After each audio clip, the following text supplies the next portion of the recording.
Bienvenidos a esta cuarta conferencia del ciclo sobre mecenazgo femenino en las colecciones del Museo del Prado. Hoy, con Manuel Arias, jefe de Departamento de Escultura del Museo Nacional del Prado. Manuel Arias es doctor en Historia del Arte por la Universidad de Valladolid. Desde 1992 ingresa en el Cuerpo Facultativo de Conservadores de Museos. ¿No se oye? A ver. ¿Ahora mejor? Pues entonces empezamos. Buenas tardes a todos. Bienvenidos a la cuarta conferencia del ciclo de mecenazgo femenino en el Museo del Prado. Hoy con Manuel Arias, que viene a hablarnos de la colección de esculturas de Cristina de Suecia aquí en el museo. Manuel Arias es jefe de Departamento de Escultura del Museo Nacional del Prado. Es doctor en Historia del Arte por la Universidad de Valladolid. Desde 1992 ingresa en el Cuerpo Facultativo de Conservadores de Museos en el Museo Nacional de Escultura. Un año después se convierte en subdirector de esta institución, un cargo que ocupa hasta el año 2021, que se incorpora aquí al Museo Nacional del Prado. Desde el año 2008 es académico de número de la Real Academia de Bellas Artes de la Purísima Concepción de Valladolid. Sus investigaciones giran en torno a la escultura, el Renacimiento y el Barroco, con especial atención al estudio de la utilización de las fuentes de la escultura clásica y la circulación de modelos gráficos.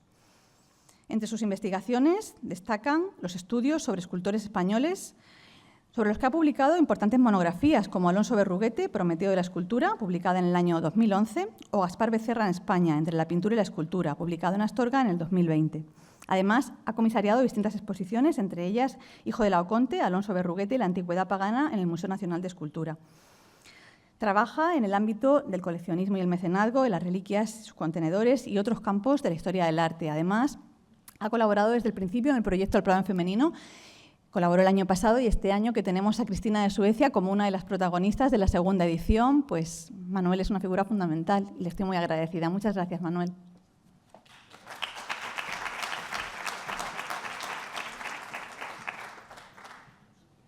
Muchas gracias, Noelia. Yo creo que se me escuchará bien, sí. Intentaré estar cerca de los micros. Muchas gracias, Noelia, por tu presentación y es un gusto estar otra vez aquí con todos ustedes dentro de este proyecto que nos habla de Cristina de Suecia o que quiere recordar a la figura de Cristina de Suecia como mecenas, como comitente, como promotora de las artes. La verdad es que yo creo que nunca nos vamos a cansar de hablar de Cristina de Suecia, ¿no? Es una figura tan poliédrica, que nos ofrece tanta información desde tantos puntos de vista, no solamente desde el propio punto de vista histórico, que ya la convierte en una figura muy interesante, sino sobre todo desde ese ámbito de lo artístico, ¿no? Yo creo que sus planteamientos abren muchas vías y bueno, su manera de coleccionar, su manera de ordenar las piezas, su gusto por ese mundo de la antigüedad, la convierten en una figura realmente fascinante dentro de ese panorama de coleccionistas femeninas que empezaron desde muy pronto a hacer buen uso de su buen gusto también, ¿no? Hoy vamos a hablar de una pieza muy concreta, que es esa pieza que ven ustedes ahí en primer término, el ara que nosotros llamamos el ara de la reina Cristina, y ahora veremos un poco las razones para que la bauticemos o la denominemos de esa manera, naturalmente a partir de lo que supuso ese acopio de objetos que la reina hacía desde que llegaba a Roma, después de abdicar del trono sueco, y llegar a Roma en el año 1655, en lo que se consideró como una gran victoria del catolicismo, ¿no? La reina abjuraba de su fe protestante, y no solamente abjuraba de su fe protestante, sino que renunciaba a su trono para trasladarse a vivir a Roma, para bautizarse, ¿no? Para convertirse en una católica ferviente además, y para vivir en ese mundo que siempre miraba a la antigüedad clásica como un como un horizonte, ¿no? Como un horizonte ideal, ¿eh? Y de ahí esa intención de rodearse de objetos de la antigüedad clásica, casi como para que de alguna manera arroparan esa nueva vida que la reina emprendía a partir de esa fecha, a partir de 1655, que era cuando entraba en Roma, y hasta 1689, que fue cuando murió en aquella ciudad, ¿no? Cuando la reina llega a Roma, el primer lugar donde va a vivir va a ser el Palazzo Farnese. El Palazzo Farnese, aparte de su impresionante arquitectura miguelangelesca, de sus dimensiones, de su contenido constructivo, ¿no?, guardaba dentro, yo creo que la que podría ser la colección privada de escultura antigua más importante que ha habido nunca, la colección Farnese. Esa colección Farnese, que hoy es el ornato fundamental del Museo Arqueológico de Nápoles, había sido coleccionado por esta familia, por la familia Farnese, y naturalmente la reina, que era buena conocedora de ese mundo antiguo, tuvo ese primer contacto con una colección privada de escultura tan importante como era la de los Farnese, ¿no? Y yo creo que eso tuvo que mover de alguna manera su yo interior para decir, bueno, yo quiero hacerme con una colección que tenga un prestigio quizá no similar a la que podía tener la colección Farnese, pero sí un prestigio tan importante como el que podía tener la colección Farnese, ¿no? Y de esa manera fue moviendo sus hilos, fue poniendo a trabajar a sus agentes, adquiriendo objetos en un lugar y en otro, para terminar disponiéndolos en este palazzo, el Palazzo Riario, que está en la orilla del Tíber, pero por el lado exterior, en la zona del Trastevere, ¿no? Y ahí conocemos además, gracias a las investigaciones que hace ya unos cuantos años hizo Stephanie Walker, conocemos exactamente cómo estaban colocadas su colección de esculturas dentro del Palazzo Riario, ¿no? Ahí ven esa planta con una serie de números. Bueno, ahí estaban las diferentes estancias donde la reina fue ordenando su colección con un planteamiento protomuseístico, podríamos decir, ¿no? Es decir, los objetos no se intercalaban con el mobiliario de su palacio, con el mobiliario de su casa, sino que tenían un ámbito especial, ¿no? Ordenado además con criterio, es decir, con un criterio donde había muchos aspectos que ya iba manejando a la hora de ordenar sus propias piezas, entre ellas, naturalmente, esa colección de las 8 maravillosas musas que hoy conservamos aquí en este museo, en un lugar de honor, ¿no?, en la planta baja, y que se colocaban en esa estancia, como ven, en ese alzado que les proyecto ahí, de una manera muy, muy concreta, ¿no? Es decir, ella encargó además a un escultor italiano, a Nocchieri, la representación de un Apolo para que presidiera ese coro de musas, es decir, una escultura moderna que compartía el espacio con las esculturas antiguas, con esas esculturas adrianeas que ella había adquirido y que de alguna manera también completó gracias a los escultores más importantes de la Roma del momento, ¿no? Escultores que trabajaban con el propio Bernini en su taller y que le ayudaron a completar esas esculturas siguiendo los criterios de aquel momento, que consistían precisamente en no dejar las esculturas informes, ¿no?, sin terminar, sino en dotarlas de una nueva vida, terminándolas de una forma de manera que se pudieran leer muy fácilmente, ¿no? Y eso fue lo que hizo con las musas, de manera que fue sumando a la tradición anterior la propia aportación de su tiempo, ¿no?, que es como yo creo que hay que ver estas esculturas hoy en día. En una de las estancias, en la estancia número 8 del Palacio Riario, se conservaban unas esculturas muy especiales. Afortunadamente saben, y me adelanto, pero ya lo saben ustedes, que la colección de la reina Cristina, que fue pasando de mano en mano, era adquirida por la monarquía española, por el rey Felipe V y por Isabel de Farnesio en los primeros años del siglo XVIII, concretamente en torno a 1724, las piezas llegaban aquí en 1725. Bueno, pues en la estancia número 8 había joyas como estas que ven ustedes aquí, que ahora podemos disfrutar en el Museo del Prado, ¿no? Y es muy curioso que en el inventario de la reina, en 1689, cuando se describen estas esculturas, la Venus del Delfín, el grupo llamado de San Ildefonso, el Orestes y Pílades, o el fauno del cabrito, el fauno que también en la literatura del momento se llamaba continuamente el fauno de la reina Cristina, ¿no? Es decir, se identificaban las piezas con el apellido del propio nombre de la reina, ¿no? Es decir, para darles también una vitola de honra, ¿no? o de nobleza o de fama, se calificaban, como les digo, de esculturas insignes, ¿no? Es muy curioso que en el mundo de la Contrarreforma, cuando se habla de las reliquias de los santos, hay toda una jerarquización también para las reliquias, y aquellas reliquias que tenían más importancia, que eran un cuerpo entero de un santo, que tenían una importancia mayor, se denominaban con ese mismo calificativo, ¿no? Se llamaban reliquias insignes. Bueno, pues estas estatuas eran estatuas insignes, ¿eh? Y estas tres que ven ustedes aquí, la Venus, el Orestes y Pílades y el fauno del cabrito, estaban acompañados del ara, del ara de la reina Cristina, un ara báquica con una temática que ahora la veremos más desarrollada, que lo que nos cuenta es una fiesta dionisiaca, una pieza que se puede fechar en el siglo I y que bueno, pues es uno de los relieves romanos más importantes con este formato de todos los que nos han llegado de la época clásica, ¿no?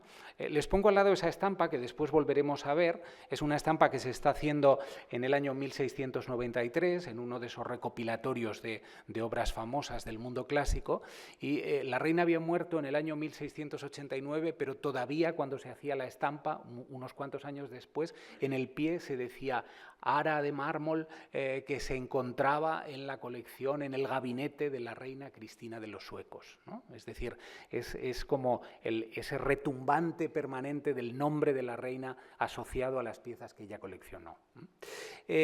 Lo que no sabemos, ha habido como diferentes hipótesis sobre el momento en el que la reina adquiría esta pieza, ¿no? Parece que ahora las cosas están más claras en cuanto al mundo de la investigación. Parece que sí podemos afirmar que la reina adquiría esta pieza en el año 1662 y la compraba a un personaje que se llama Francesco Cheli, que ven ahí, por 160 ducados, que era arquitecto y que bueno, pues sería el suministrador de esta pieza a la reina, ¿no? El nombre de Francesco Cheli se ha asociado durante mucho tiempo con otro arquitecto romano, un arquitecto que se llamaba Martino Longhi. Hay dos Martino Longhis en Roma, el viejo y el joven. Pues el Martino Longhi joven tiene una relación con Francesco Cheli, hay una relación laboral y figuran en algunas ocasiones juntos, ¿no? Y por lo tanto, lo que sí podríamos sospechar es que el ara, como vamos a ir viendo después, pudo estar anteriormente, en manos de este Martino Longhi arquitecto. Por lo tanto, sería el primer propietario conocido de esa pieza, aunque vamos a ver que la pieza ya la podemos rastrear unos cuantos años antes en el mundo anticuario romano, ¿no? Había una segunda hipótesis que planteaba que esta pieza había sido adquirida por la reina a través de un agente suyo, procedente de una venta que había hecho el duque de Buckingham en Inglaterra, y que esta pieza había pertenecido, antes de ser del duque de Buckingham, del propio Pedro Pablo Rubens, ¿eh? Parece que hoy esa hipótesis se desmonta, sobre todo porque ha aparecido una descripción de la pieza que había sido propiedad de Rubens, y las medidas no encajan para nada con esta obra, ¿no? Hablamos de una pieza de mucho menor tamaño y por lo tanto no tendría nada que ver con este ara. Cabría la posibilidad en origen, porque Rubens también coleccionó obras de la antigüedad clásica, y por lo tanto la hipótesis había sido o ha estado siendo válida hasta época reciente, ¿no?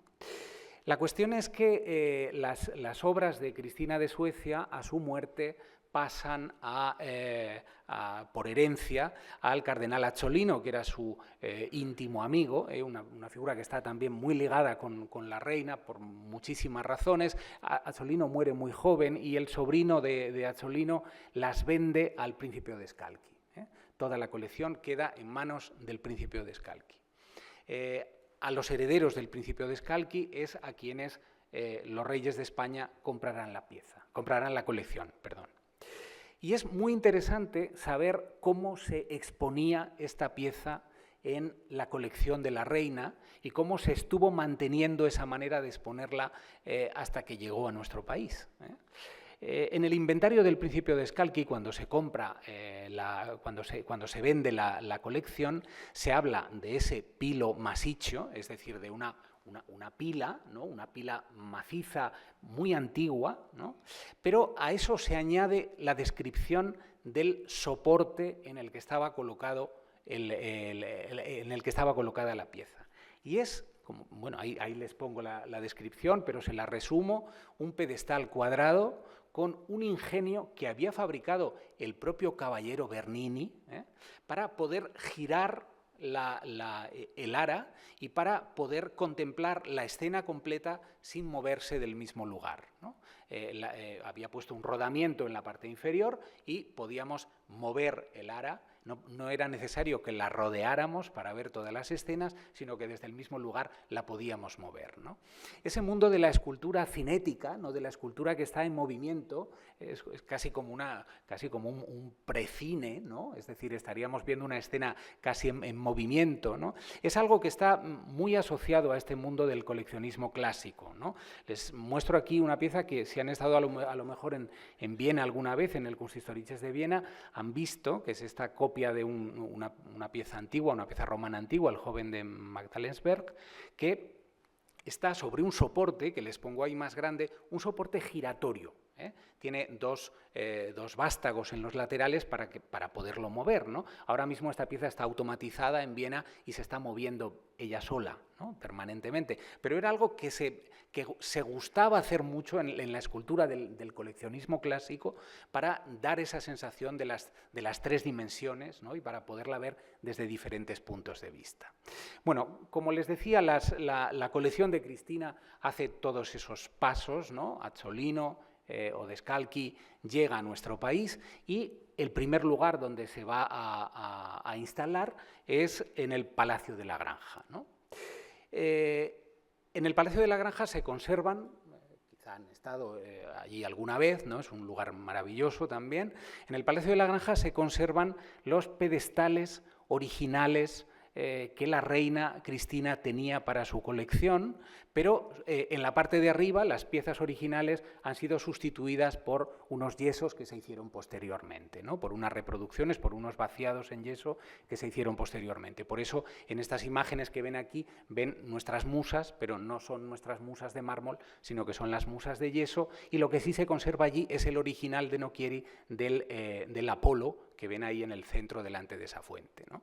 Pero por lo que les traigo esta imagen es por la lista de embarque de las obras que salieron de la colección de Scalchi con destino a nuestro país, ¿no?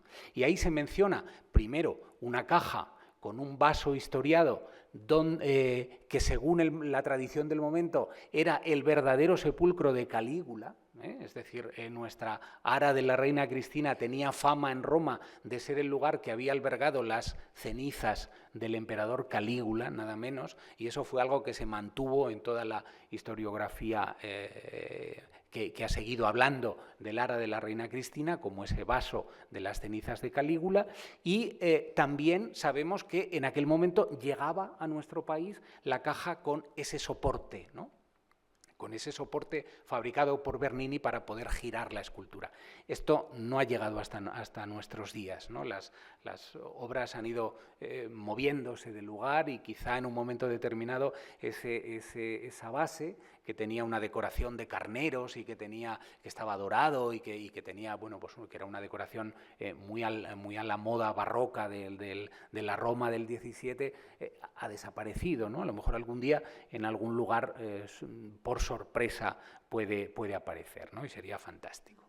Bueno, aquí ven esas salas y aquí ven cómo también todavía Antonio Pons, cuando en 1781 describía las salas de la granja, donde estaba la escultura de la reina, todavía hablaba de las cenizas de Cayo Calígula, ¿no? Como esa tradición que se iba manteniendo sobre la utilidad del objeto, ¿no? De la que también hablaremos ahora mismo. La cuestión es que la obra llegó al museo, junto con el resto de las piezas que llegaron aquí, y desde el primer momento la obra tuvo una enorme presencia en la colección del Museo del Prado, ¿no?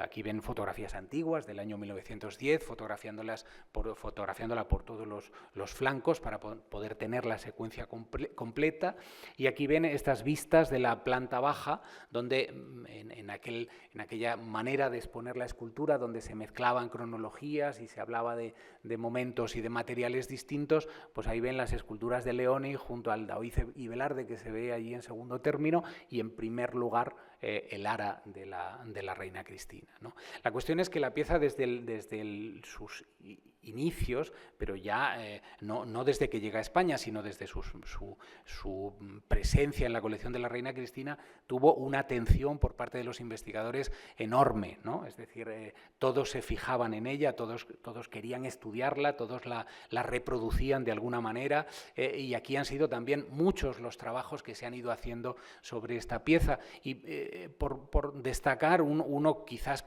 pionero, además de los tradicionales referencias en los catálogos del museo, desde Hübner hasta Barrón, ¿no? Habría que mencionar un artículo que le dedicó monográficamente en Archivo Español de Arte en el año 51 el profesor García y Bellido, ¿no? Un artículo dedicado al llamado puteal de la reina Cristina.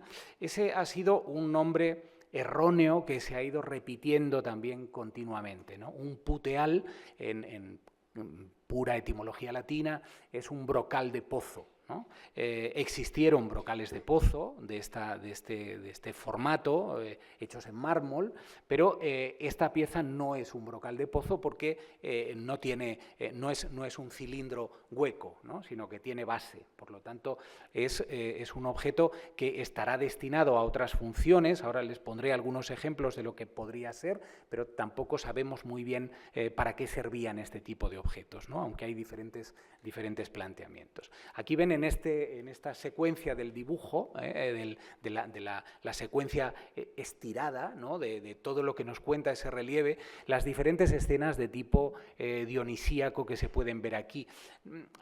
Lo que se nos estaría contando sería como los preparativos para un banquete dionisíaco, ¿no? Una fiesta báquica, ¿no? Que es como otra de las denominaciones que ha llevado que ha recibido este objeto. Aquí en el centro verían la figura de Dionisos, ¿no? del dios Baco, que estaría apoyado en el tirso, que es la vara que lo identifica, apoyado en una figura, en un personaje masculino en el que él se apoya, y que está recibiendo a la figura de Sileno, uno de los viejos acompañantes siempre de los cortejos dionisíacos, un sileno ebrio, ¿no? Que lo están sujetando diferentes sátiros que vienen con él, ¿no?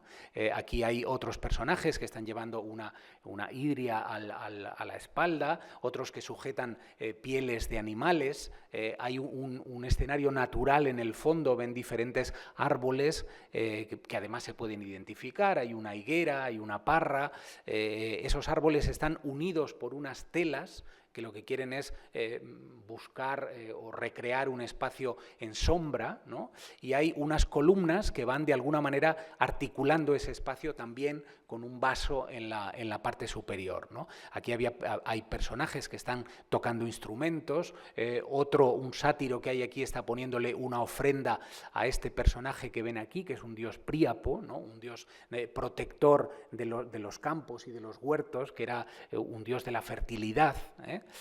Hay diferentes altares, por ejemplo, hay aquí un altar que está cubierto de festones, de flores, bueno, es un escenario natural que nos está contando, como les digo, esta fiesta báquica, ¿no? Aquí quizá lo ven más grande y lo pueden apreciar mejor. Tienen que pensar que también el ara fue restaurada, ¿no? Y fue restaurada en tiempos de la reina y sobre todo toda la parte superior es una parte que está reconstruida en el siglo XVII, rehecha de nuevo, siguiendo posiblemente la pauta de lo que ya existía anteriormente y que estaba mal conservado, ¿no? Esos tonos que ven un poco más oscuros nos permiten apreciar la parte reconstruida de la parte original del relieve, ¿no? Con el tema ese de la utilidad que les decía antes, al no tratarse de un brocal, de pozo, al no tratarse de un puteal, sobre estos objetos se han planteado muchas cosas diferentes, ¿no? Aquí sí hay un puteal, el famoso puteal de la Moncloa que ven aquí, que está en el Museo Arqueológico Nacional y que pueden contemplar allí, o este tipo de bases, este está en el Museo Arqueológico Nacional de Roma, esta es una base partida, no se conserva entera, pero se parecería mucho más a la nuestra, ¿no? Y se ha hablado de este tipo de piezas como la posibilidad de que estuvieran colocadas en los jardines de las villas suburbanas romanas y que sirvieran, bueno, pues para como aras de sacrificios, como altares, que sirvieran como pedestales para colocar esculturas o simplemente que tuvieran una función ornamental para estar colocadas en esos lugares, ¿no? Sabemos desde, hay testimonios, por ejemplo, de Cicerón, que habla de el uso de objetos similares que podemos imaginar de manera similar colocadas en los jardines de las villas romanas, ¿no? Les traía esta imagen porque es muy reveladora la colección de Charles Towneley, que es un personaje inglés que coleccionó muchas obras de la antigüedad clásica, para que vean que aquí en el fondo también hay una pieza similar a la nuestra, ¿no? Una pieza con otra temática distinta, que aquí está utilizada como pedestal de una escultura, pero no tenía por qué ser así, ¿no? Pero para que la vean en ese concepto de coleccionismo, en este caso un coleccionismo ya dieciochesco, pero como este tipo de piezas eran muy apreciadas por los coleccionistas que miraban al mundo de la antigüedad clásica, ¿no? Bueno, en cuanto al tema y en cuanto a la manera de poder clasificar lo que nos cuenta el Ara, les traigo simplemente como ejemplo estas dos piezas que ven aquí, ¿no? La primera es una lastra de barro que está en el Museo de Taranto, que se fecha también en el siglo I, en este caso antes de Cristo. Estamos ahí más o menos en esas fechas en torno al principio de la era, ¿no? Desde un punto de vista formal, los modelos que se están empleando son muy similares a los que se están empleando en el arte de ese momento, ¿no? Y aquí están viendo algo que es exactamente igual que lo que se representa en nuestra pieza, ¿no? Se lo muestro en el dibujo para que lo vean con más exactitud. Es el mismo esquema, la figura de Dionisos en el centro, apoyado, la figura de Sileno ebrio, que viene por la izquierda, y al otro lado una escena que vamos a ver repetida muchas veces, que es la de la cocina del jabalí, ¿no? Es decir, hay una serie de jóvenes que se están afanando en cocinar el jabalí que va a servir para la celebración de la fiesta, ¿eh? Bueno, pues fíjense que la lastra sigue prácticamente ese mismo esquema. Esto nos llevaría a hablar de un tema que es el de la serialidad en el mundo de la escultura clásica, ¿eh? La serialidad en el mundo de la escultura clásica es casi una constante, ¿no? Si se fijan en muchos sarcófagos romanos con los mismos temas, los podemos ver en fechas distintas, en lugares diferentes geográficamente, pero siguen siempre esas mismas pautas, ¿no? Es como si se fijaran unos tipos que se están repitiendo continuamente, ¿eh? Y en este caso, la aparición de esta lastra, que formaba parte de una colección nobiliaria del sur de Italia y que se identificó hace muy pocos años, nos permitiría entrar en ese mundo, como les digo, de la serialidad a la hora de hablar de la escultura clásica, ¿no? Pero antes veían aquí otra pieza, que es una pieza de bulto redondo, que nos muestra esa cocina del jabalí casi de una manera mimética a como se está representando tanto en la lastra de barro como en el ara de la reina, ¿no? Es un grupo de mármol que se conserva en el Museo Arqueológico de Nápoles. Es una pieza que apareció en el siglo XIX y que nos estaría hablando de esa constante, en este caso no en un relieve, sino en este caso en una pieza de bulto redondo, ¿no? Y utilizando el material del marmóreo, que era el más empleado en este mundo de la antigüedad romana, ¿no? Fíjense el éxito que estos modelos empezaron a tener muy pronto en el mundo del Renacimiento, ¿no? Es decir, todas estas piezas de la antigüedad clásica se convertían en verdaderos catálogos para los artistas, ¿no? Eran piezas que estaban sancionadas ya por la antigüedad, es decir, los antiguos las habían dado por buenas y cuando llega el momento del Renacimiento esas piezas se empiezan a copiar y a recrear para jugar otra vez con ellas, ¿no? Para volverlas a poner en circulación. Aquí les muestro una estampa, un grabado de un escultor, de un artista que se llama Adamo Scultori, o lo hemos clasificado con este nombre, que en definitiva lo que está haciendo es casi pasar al género de la estampa para darle más difusión, un fragmento sacado del ara, de un ara como la nuestra, ¿no? O de un motivo que era exactamente igual al que aparece dentro del ara, que es la cocina del jabalí, ¿no? Y no tenemos solamente este ejemplo, podemos tener alguno más, ¿no? Estas colecciones de Giovanni Battista Franco, que hace estampas también basándose en camafeos y basándose en objetos de la antigüedad clásica, vuelve a representar ese mundo de la cocina del jabalí, esa escena concreta de la cocina del jabalí, ¿no? Es decir, una repetición continua de esos motivos que seguían o que volvían a cobrar vida otra vez a partir del Renacimiento. Pero vamos a volver directamente al mundo de nuestra pieza, ¿no? Y esto primero que les quiero enseñar aquí sería lo que hasta el momento en los trabajos que los diferentes investigadores han ido haciendo sobre el mundo de la antigüedad clásica, el primer nexo que podríamos encontrar entre nuestra pieza y su representación en el mundo moderno, ¿no?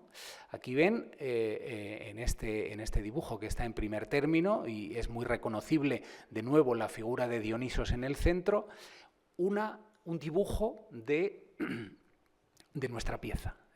Un dibujo de nuestra pieza que se encuentra en Berlín, que forma parte de un cuaderno atribuido a una figura que es un personaje muy interesante, que se llamaba Giovanni Antonio Dosio, que es un arquitecto que trabaja muy en relación con el mundo también de la antigüedad, ¿no? Que está no solamente trabajando en edificios de la antigüedad, sino que está copiando y dibujando muchos motivos de la antigüedad. Y en uno de esos cuadernos suyos, de motivos inspiradores para su propio trabajo, aparece este dibujo que es realmente un hito para la historia de nuestra pieza, ¿no? Y que nos estaría diciendo que ya a mediados del siglo XVI la obra era conocida y ya era una obra famosa que llamaba la atención y que era digna de ser copiada, ¿no? No sabemos a quién pertenecía, no tenemos datos, no sabemos cuándo había aparecido, no sabemos si ya existía antes en alguna colección romana, no tenemos más información por el momento, pero sí sabemos que llamaba la atención en este instante. Porque en el cuaderno de Dosio no está solamente la vista del ara, sino que está también un desarrollo de la escena completa, ¿no? Es decir, hay una intención de pasar al papel lo que representaba esa obra singular, ¿no? Es decir, vamos a representarlo en un papel para dejar memoria de esto y para tener un elemento de comparación y para tener un elemento de estudio, que en definitiva era como trabajaban los artistas en este instante, ¿no? Bueno, aquí lo ven en comparación con el dibujo que nosotros tenemos. Bueno, pero volvemos otra vez al siglo XVI y en el siglo XVI, en uno de esos otros cuadernos, en este caso, que no sabemos quién lo hizo, pero algún artista que también estaba copiando esos modelos de la antigüedad clásica, en el Codex Coburgensis, que es uno de los códex de dibujos de la antigüedad clásica más importante, aparece de nuevo el perfil del ara de la reina Cristina y el desarrollo de una parte del dibujo, ¿no? Es decir, en estos momentos hay un interés por esta pieza que se acusa en su representación gráfica, en su representación en el dibujo, ¿no? Aquí lo ven más exactamente con la figura del sileno ebrio y con todos ese escenario natural que aparece en el segundo plano, ¿no? Este gusto por la mirada a este tipo de escenas, el gusto por la representación de las bacanales, ¿no? El gusto por la mirada hacia este capítulo tan concreto de la mitología clásica, que tuvo un desarrollo enorme en la Italia de los siglos XV y XVI, y hay estampas, por ejemplo, de Andrea Mantegna que recrean bacanales y que están directamente inspiradas en el mundo de la antigüedad clásica, ha llevado a que, por ejemplo, no hace demasiado tiempo, un investigador italiano que se llama Livio Pestilli haya publicado un artículo en el que pone en relación un dibujo famoso de Miguel Ángel Buonarroti, que es este dibujo que se conserva en Windsor, una bacanal para el que él ahora propone un nuevo título, una alegoría del alma intemperante, que razona muy profundamente y con muchos detalles, y propone que quizás la existencia del ara de la reina Cristina ya en el mundo del siglo XVI, en el mundo anticuario romano del siglo XVI, pudo permitir que sirviera también como inspiración a Miguel Ángel para la representación de este dibujo de la bacanal, ¿no? Ahí ven que hay diferentes escenas de cocina, ¿no? Hay diferentes putti que están cocinando en unas grandes vasijas. Aquí están metiendo también animales dentro de la vasija, ¿no? Naturalmente Miguel Ángel no se adapta literalmente a esas fuentes de la antigüedad, sino que hace una recreación enorme de los modelos y plantea cosas muy diferentes, ¿no? Bueno, es una propuesta que me parece que es por lo menos muy sugestiva, ¿no? El hecho de que sabemos fehacientemente que Miguel Ángel, como todos los artistas de su tiempo, estaban mirando permanentemente a la antigüedad clásica y que por lo menos es sugestivo pensar que lo hiciera también hacia una de las piezas que nosotros tenemos hoy aquí a nuestro lado, ¿no? Es algo que por lo menos resulta, como les digo, sugerente, ¿no? La fortuna del ara no se para en el siglo XVI, ¿no? En el XVII hay un personaje, yo creo que uno de esos personajes monumentales que pasan bastante desapercibidos a los ojos de todo el mundo, ¿no? Y se quedan solamente como en el ámbito de lo erudito, que fue Casiano dal Pozzo. Casiano dal Pozzo es un bibliófilo, es un intelectual, es una figura muy vinculada a la familia Barberini, que vive en Roma, que es un bibliotecario excelente, que es un conocedor enorme de la antigüedad clásica y que puso en marcha un proyecto fascinante, ¿no? Un proyecto que se llamó el Museo Cartaccio. Ese Museo Cartaccio, el museo de papel, un museo de papel, consistía en recopilar dibujos de las piezas más singulares del mundo de la antigüedad clásica, ¿no? Es decir, una gran enciclopedia, ¿no? Donde pudiéramos tener reunidas todos esos objetos llamativos de la antigüedad. Él contrata y tiene a su lado a artistas diferentes que están trabajando para él, que están dibujando esas piezas, se rodea de artistas, algunos francamente importantes, ¿no? Nicolas Poussin estuvo muy vinculado a Casiano dal Pozzo, que por cierto, estuvo en España, ¿no? Y hace un viaje por España interesantísimo, donde nos cuentan muchas cosas. Vino como secretario de un cardenal Barberini y está aquí en nuestro país, viaja por muchos lugares, pero es un personaje observador, un personaje muy interesante desde muchos puntos de vista también, ¿no? Bueno, pues tiene a unos cuantos artistas, como les digo, trabajando para él o recopilando dibujos antiguos, y en esa enorme recopilación de los dibujos de Casiano dal Pozzo, que ahora se está editando, poco a poco, porque nunca se llegó a publicar, pero que ahora se está editando, bueno, pues aparecen dibujos antiguos como este que ven aquí, donde en mal estado, ¿no? Y en fragmentario, ¿no? Pero aparece un detalle de nuestra pieza dentro de esa colección. Pero también aparecen, y aquí sí que ya representaciones fidedignas del ara dentro de esa colección de Casiano, fantásticas, ¿no? Es decir, hay unos cuantos dibujos de los que se conservan dentro de su colección que nos permiten conocer cuál era el estado de la pieza perfectamente en 1620, alguno también del desarrollo completo de la escena, como ven aquí, que bueno, pues, ayuda a ir reforzando el prestigio que tenía esta obra, ahora ya no en el siglo XVI, sino a comienzos del siglo XVII, ¿no? Concretamente, como les digo, en torno a 1620, que es cuando él está llevando a cabo y encargando este proyecto. Podríamos poner otro ejemplo más, y en este caso un ejemplo francamente singular, ¿no? Con algunas cosas yo les estoy ofreciendo algunas respuestas, pero con otras no hago más que plantearles a lo mejor preguntas, ¿no? Porque a veces no tenemos respuestas para todo, ¿no? Se conserva en el Museo de Filadelfia, y hay algún otro, en algún otro lugar, una estampa de una enorme calidad, que es esta que ven aquí, de un grabador francés que se llama Adam Philippon, que en 1646, porque está fechada, hacía este desarrollo de la escena de Lara, un desarrollo completo de la escena de Lara, con una larga inscripción laudatoria dedicada al cardenal Antonio Barberini. Antonio Barberini era sobrino del Papa Urbano VIII, del gran Papa Urbano VIII, ¿no? Y es uno de los máximos ejemplos de lo que se llamó el nepotismo papal, ¿no? Cuando muere Urbano VIII, Antonio Barberini, después de muchos enfrentamientos políticos y de muchos líos dentro de la Roma papal, tiene que exiliarse a Francia porque el siguiente Papa, Inocencio X, no se lleva bien con los Barberini, que habían sido los anteriores sobrinos y miembros de la familia papal, ¿no?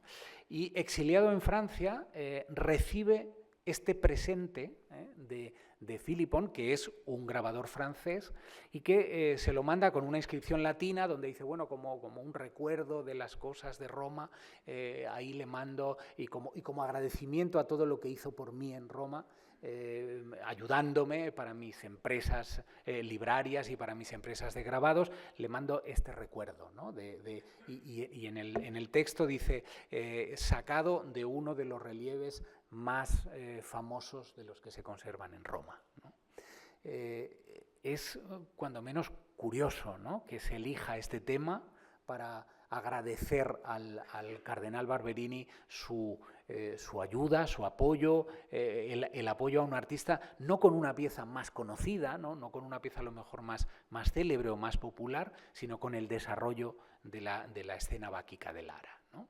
Philippon había hecho muchas otras cosas en Italia, había decorado, había ilustrado un libro sobre Loreto muy interesante, donde cuenta, con una exactitud casi milimétrica, como era la Santa Casa de Loreto, que se utilizó posteriormente en otras muchas cosas. Y como ven, aquí se conserva también en el Museo de Bassano del Grappa el estado previo de la estampa, todavía sin la inscripción, ¿no? Es decir, cuando el artista todavía está trabajando en ese proceso. Aquí ven el retrato del cardenal Antonio Barberini y algunos detalles de la parte inferior de la estampa, donde se dice que está sacado de uno de los objetos o de los relieves más antiguos de los que están en Roma, ¿no? A partir de aquí, a partir de este momento, de mediados del siglo XVII, el ara de la reina Cristina comienza a prodigarse en todos los libros que se estampan en Italia, mostrando las obras más importantes de las colecciones italianas, ¿no? Es decir, pasa a formar parte de los imprescindibles, ¿no?, de esas piezas que había que reiterar y que había que repetir porque eran obras importantes y porque era necesario reproducirlas, ¿no? Y la primera, naturalmente, es en el Admiranda Romanorum Antiquitatum, que es un álbum, ¿no?, dedicado al cardenal Chigi, donde aparecen unas cuantas obras de la antigüedad clásica importantes que hacen dos personajes que son Giovanni Pietro Velori y Pietro Bartoli. Velori y Bartoli estuvieron muy vinculados con la reina Cristina, fueron bibliotecarios suyos, estuvieron trabajando para ella, pero es que Velori además era el anticuario del Papa, de Clemente XI, ¿no? Es decir, son figuras que están en el momento más importante de la valoración de la antigüedad clásica en el siglo XVII, ¿no? Y en este álbum, como les digo, donde aparecen obras muy singulares como la Apoteosis de Homero, como los vasos Medici, como nuestro Claudio, que aunque ya no estaba en Roma, se reproduce en este momento, en 1693, diciéndose la apoteosis de Claudio, que era de la familia Colonna y que ahora está en la corte del rey católico en Madrid, ¿no? Es decir, como esa otra de esas piezas famosas, ¿no? Y ahí aparece naturalmente el ara de la reina Cristina, un ara que a lo mejor Bellori había sido artífice para que pasara a formar parte de su colección, con una estampa maravillosa donde no solamente aparece el pozo entero, el pseudo-brocal de pozo entero, sino que aparece un desarrollo perfecto de toda la escena en una estampa que además tiene una didascalia en la parte inferior donde se van describiendo las diferentes escenas y se va contando qué aparecía en cada caso, ¿no? Es decir, eran álbumes que servían para los admiradores de la antigüedad que a lo mejor no podían tener una colección de escultura clásica, pero que sí se podían comprar un libro de estampas para disfrutar con ella, ¿no? Bueno, pues además el libro de Bellori sirvió para inspirar otros dibujos, ¿no? Por ejemplo, en el Eton College aparecen estos dibujos que, como ven, son copias literales, no a partir de la pieza, es decir, el copista no tenía la obra delante, sino que lo que tenía delante era la estampa, ¿no? Es una manera también de ver cómo la estampa sirve de instrumento, de vehículo de difusión de un objeto tridimensional, en este caso de un relieve, y sirve para transmitir y para que llegue eso a la copia de otros artistas que de esta manera aprenden, que de esta manera estudian, ¿no? La pieza seguía reproduciéndose en 1719 en la antigüedad explicada y representada en figuras del abate Montfaucon, que también fue otro libro con un exitazo editorial enorme, ¿no? Que se reprodujo por todas partes, que estaba por todos los sitios. Vuelve a aparecer otra vez el mismo desarrollo, también de nuevo diciéndose que se trata del ara de la reina Cristina, ¿no? Incluso en un cuaderno que se conserva aquí en la Biblioteca Nacional en Madrid, un cuaderno de un arquitecto que estuvo en Roma entre los años 1759 y 1764, Domingo Lois Monteagudo, un arquitecto gallego que va pensionado a Roma, que está también muy obsesionado con el mundo romano, fue después uno de los alumnos predilectos de Ventura Rodríguez, y ven la iglesia que hizo ahí para el lugar este de Montefrío en Granada, que vista desde aquí es el Panteón de Roma, ¿no? Es decir, es casi como si fuera como si tuviéramos una vista del Panteón. Bueno, pues de este cuaderno de Lois Monteagudo se conservan unos cuantos dibujos, ya en un periodo muy avanzado, de objetos que él iba viendo en Roma, ¿no? Y que iba dibujando, y ahí entre ellos aparece el ara de la reina Cristina, que naturalmente en estos momentos ya estaba en Madrid y que él no pudo ver en Roma, sino que lo que él ve es el dibujo, la estampa del libro de Bellori, y copia la estampa del libro de Bellori, ¿no? Y la añade a su colección. Quizá Lois no sabía que la pieza estaba en Madrid, o quizás sí, pero la copia como un elemento digno de ser copiado y de figurar en ese cuaderno de objetos que servían para su inspiración, ¿no? Es decir, desde mediados del siglo XVI podemos ir viendo como simplemente la fortuna gráfica, tanto en dibujos como en estampas, que ha tenido esta pieza, y que, bueno, pues nos ayuda a ir entendiendo como esa evolución, ¿no? Pero tendríamos incluso alguna cosa más al respecto. Fíjense, en el año 1680, alguna cosa que además nos produce un poco de inquietud porque no tenemos respuesta para aclararla, ¿eh? En el año 1680, este personaje, que se llamaba Charles Serraz, que es un personaje francés, edita un libro, no sabemos la fecha con certeza, pero pensamos que es en torno a 1680, donde presenta modelos de copas o modelos de grandes cráteras de mármol para que decoren jardines, para que decoren espacios públicos, ¿no? Naturalmente seguía la idea de las dos icónicas cráteras que se conservaban en Italia, que eran el vaso Borghese y el vaso Medici, que son esos dos que les pongo ahí arriba. Sobre esos modelos, él va recogiendo modelos de la antigüedad y en algunos casos, bueno, era para utilizarlos en este tipo de cuestiones que ven aquí, ¿no? Es decir, para ponerlos en los jardines, para decorar los jardines, que además aparecen también en las representaciones pictóricas del momento, ¿no? Cuando se quiere recrear el mundo de la antigüedad clásica o se quiere recrear una bacanal o una fiesta báquica. Fíjense que aquí aparecen esas copas en la parte posterior y también hay árboles con telas colgantes, ¿no? Como sucedía en estas bacanales como la que se representa en nuestra pieza. Bueno, pues en este libro de Raz aparecen obras como estas, con un pie, donde se dice en qué lugar se encuentran, y aquí tenemos una curiosa sorpresa, ¿no? Aparece esta pieza y dice que es una obra romana que se encuentra en la casa de Martino Longhi, arquitecto. Recuerdan que les hablaba al principio de este Martino Longhi, que sería al que se lo habría comprado la reina Cristina, ¿no? La cuestión es que el formato de la copa no tiene nada que ver con el formato de nuestra ara, ¿no?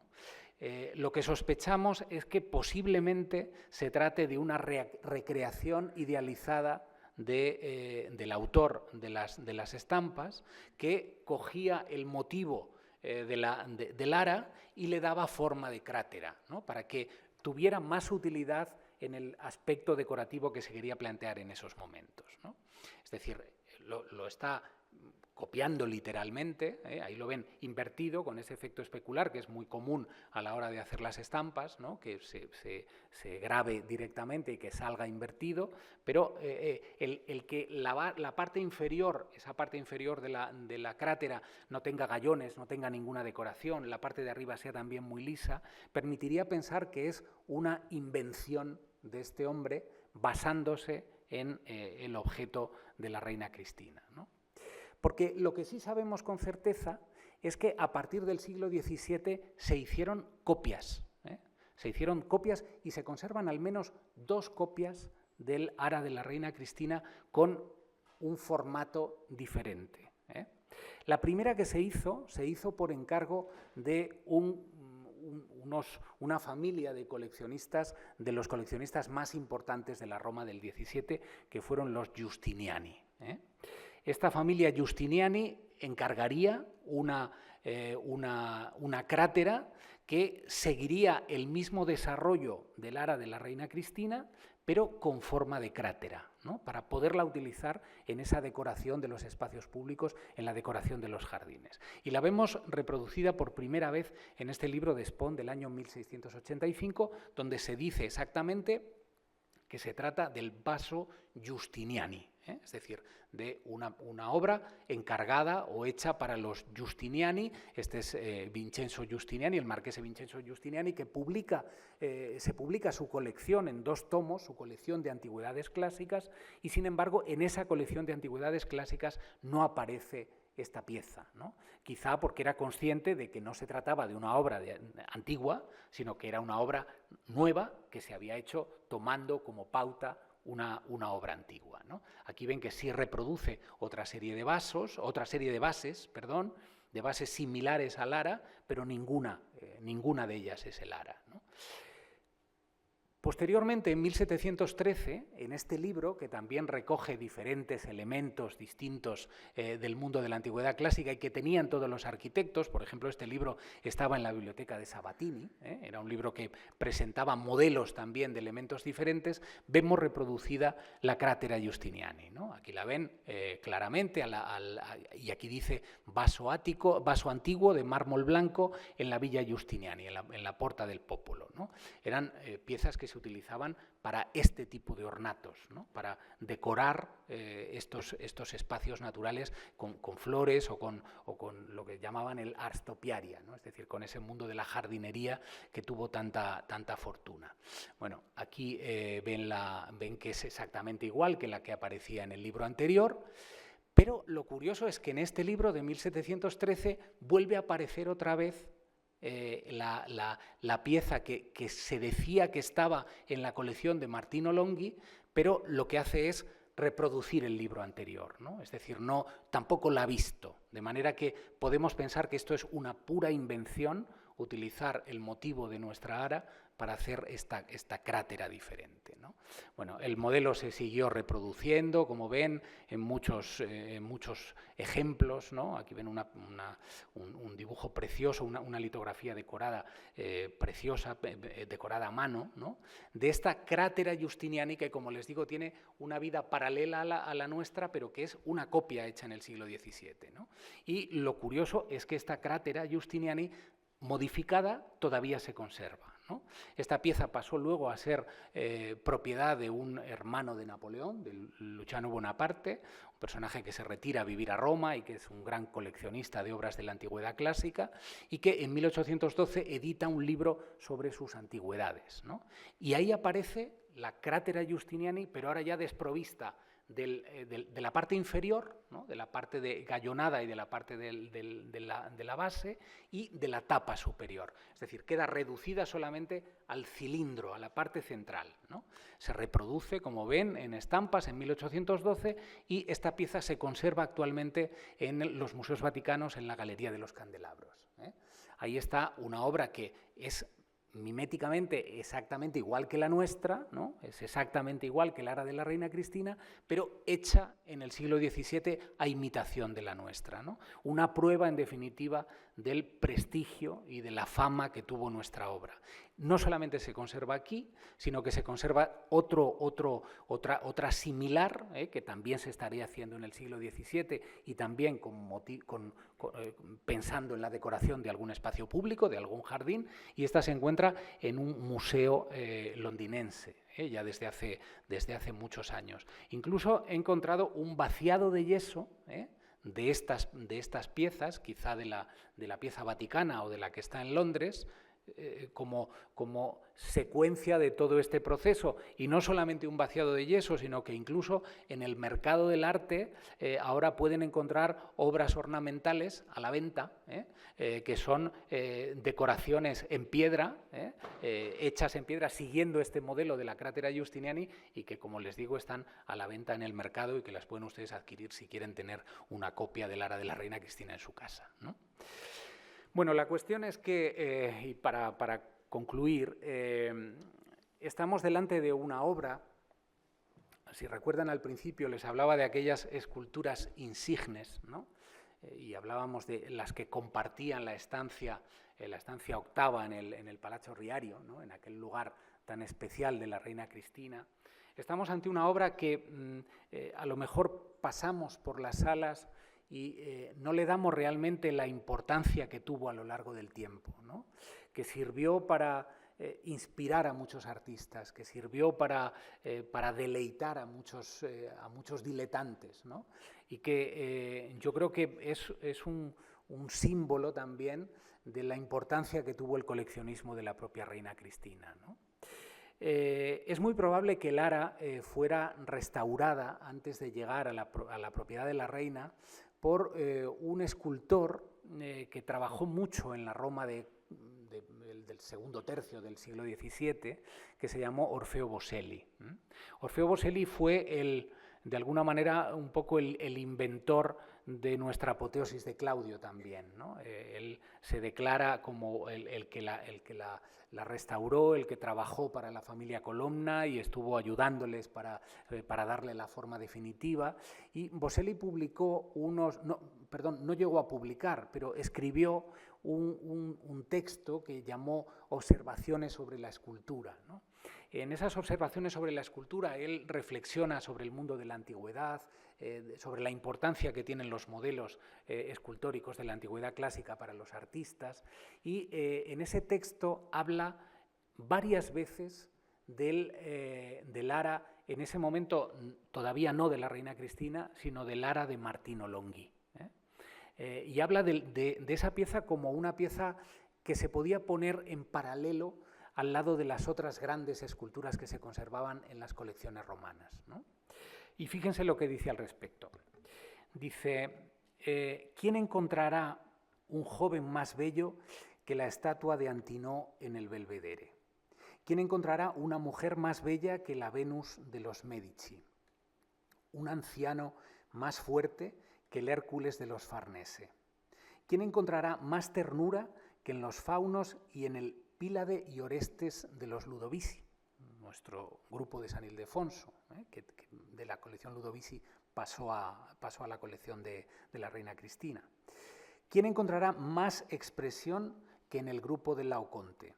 ¿Quién encontrará más decoro que en las historias del Capitolio, en el arco de Constantino, en las columnas Trajana o Antoniana? ¿Quién encontrará más artificios que en el Ara de Martino Longhi, excelente arquitecto?